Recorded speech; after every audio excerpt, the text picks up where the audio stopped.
দুর্গাপুরের বসুন্ধরা পার্কের একটি জলাশয়ে স্নান করতে নেমে মৃত্যু হলো এক কিশোরের। মৃতের নাম সন্দীপ গড়াই, বয়স 15। সে দুর্গাপুরের শ্রীনগর পল্লী এলাকার বাসিন্দা। স্থানীয় সূত্রে জানা গিয়েছে, অন্যান্যদের সঙ্গে নিজের ভাইকে নিয়ে জলাশয়ে স্নান করতে নামে সন্দীপ। বেশ কিছুক্ষণ স্নানের পর হঠাৎই তাকে আর দেখতে না পেয়ে চিৎকার শুরু করে তার ভাই।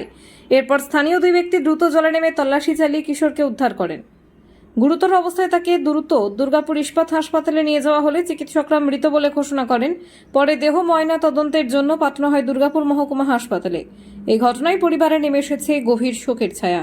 এলাকাতেও শোকের পরিবেশ তৈরি হয়েছে।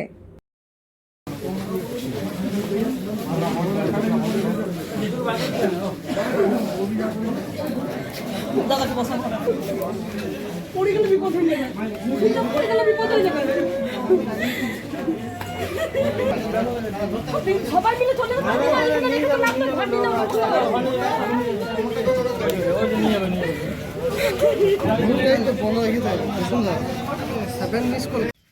ব্যাপারটা আমরা নিজেও বলতে চাই, ওরা এখানে 20-25টা ছেলে চান করছে। আচ্ছা এবার ফট করে একটা ছেলে বলছে যে আমার ভাই ডুবে গেল। আচ্ছা এবার ওদের সব ছেলেগুলো উপরে উঠে গেল। তারপরে ওদিক থেকে দুটো ছেলে গিয়ে উঠালো। লোকাল ছিল তারা নাকি? হ্যাঁ, লোকাল ছেলে এখান থেকে ফোন করলো, আসলো।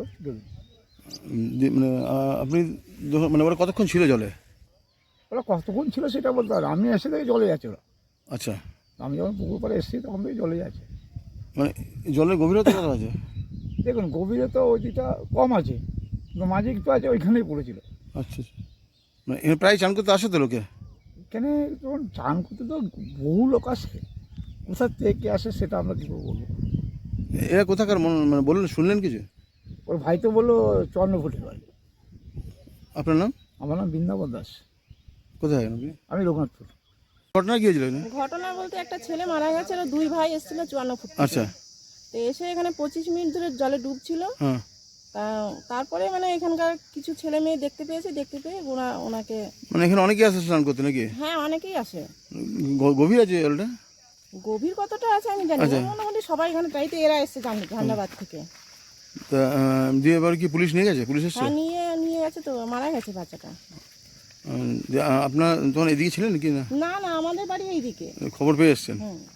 আপনার নাম? লক্ষ্মী শর্মা।